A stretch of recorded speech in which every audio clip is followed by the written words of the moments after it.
go back to the rural economy.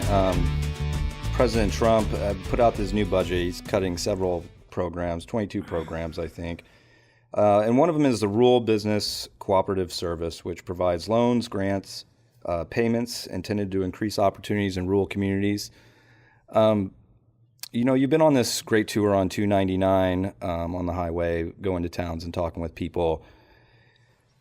What are you telling them as far as the economy? And do they feel like they've been, kind of had in the politics of LaMalfa and Trump? Mm-hmm. Well, the Agriculture Department as a whole supports this enormous and broad stretch of economic activity in this area. And they've moved in to do a lot of things that forestry and ranching used to do more of. So there's become more of a government program or reliance on those programs.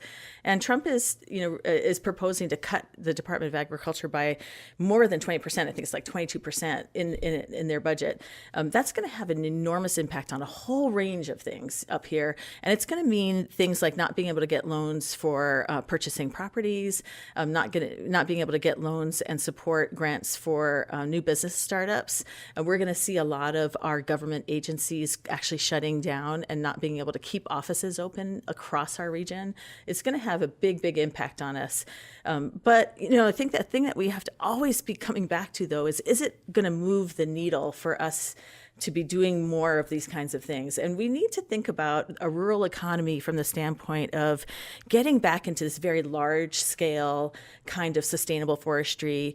It's not the old forestry. It's not the 70s, it's not the 60s and 70s, but we've got to get into a large scale version of forestry for a modern age. And that's forestry that protects our water and supports watersheds. And it's forestry that deals with the fuel and the fire risks that we have.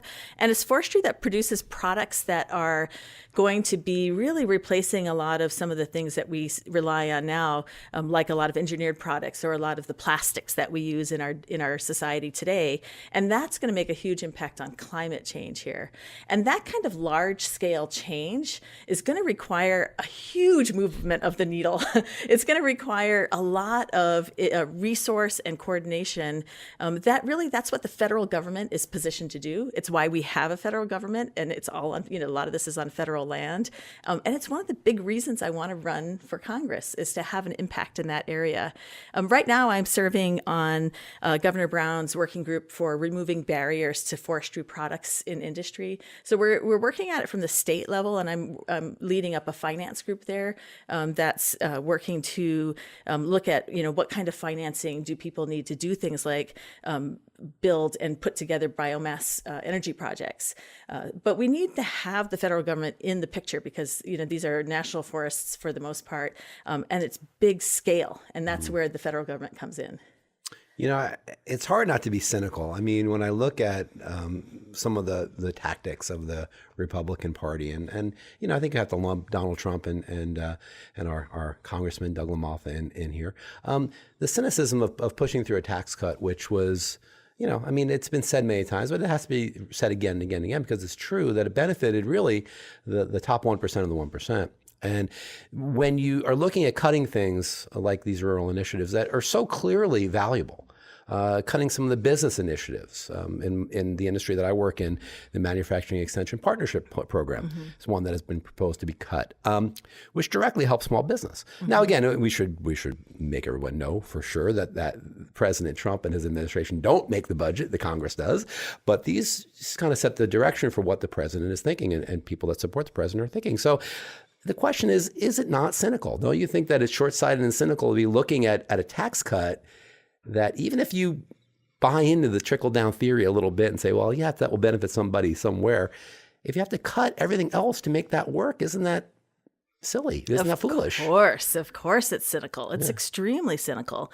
And it just goes to show, who they are answering to. They're answering to money, and money wants money. They want to go that direction.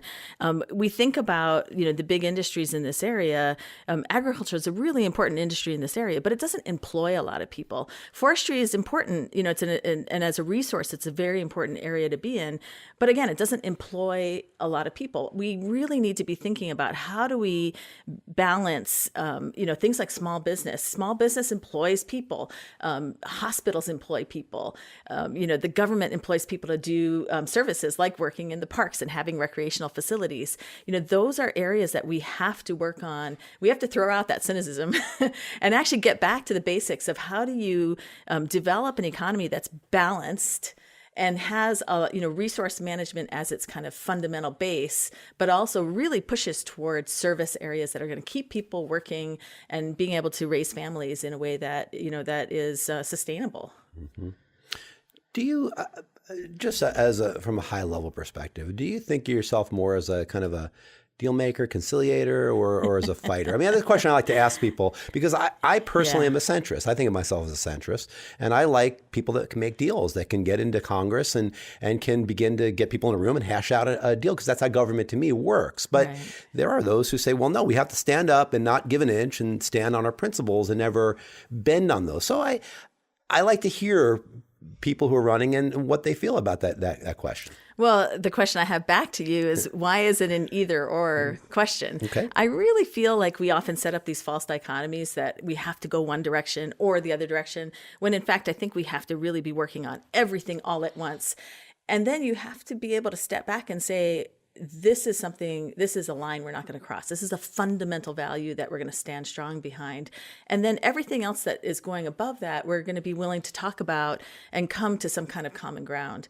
And the great example of that is when you think about health and safety kinds of issues, like whether it's, how we're going to manage gun control going forward, how are we going to deal with basic health and safety, like with forest fire risks.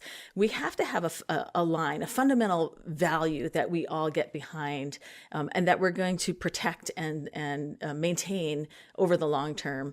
And then how we get there, we need to negotiate on. So I think that we have to both stand strong and we have to negotiate all at the same time.